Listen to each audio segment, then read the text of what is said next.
Good morning. This is lesson 6 on the bronze altar.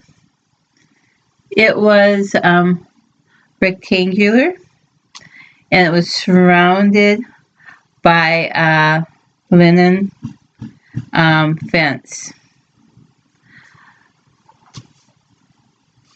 This fence protected people from touching it because only the priest could touch it.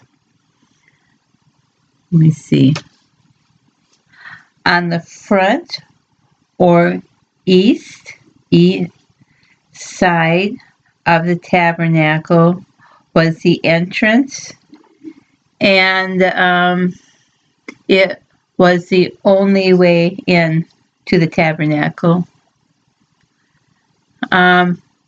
There was a curtain.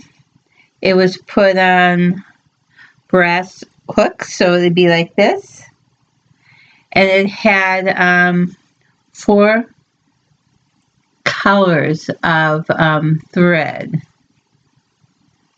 And a lot of people say their meaning to the colors. So I'll give that to you that you can think about it. The colors of thread were purple,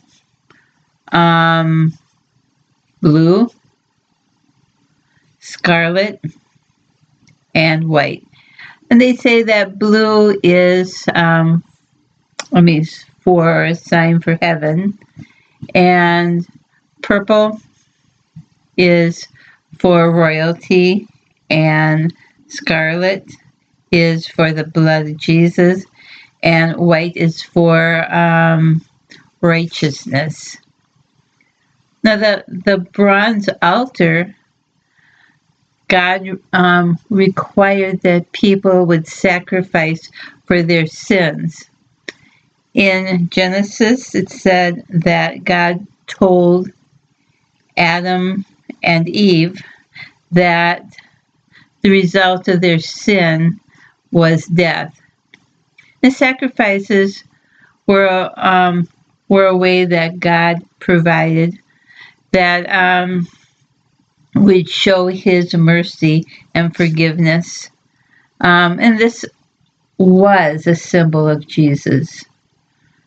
The altar was made of acacia wood, and that is a tree that is grown in the wilderness where the Israelites were camping.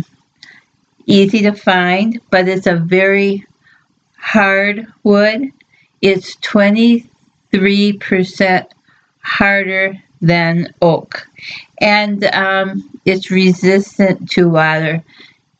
Makes it easy for the Israelites to move it and use it during their time in the wilderness.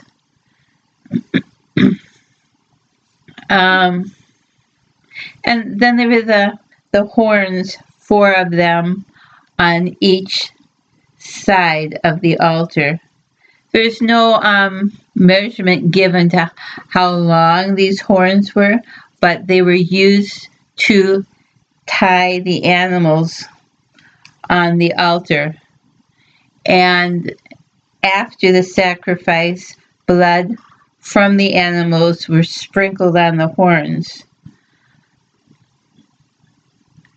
The altar is thought to be a place of communication, influence, and God actively responded to this. Other things that they made for the altar were a bronze shovel, basins, forks, pans, fire pans, a grate. So you have this grate with a ring in each corner. So it'd be ring, and that you would put through a pole so they could carry the altar with them when it was time to move.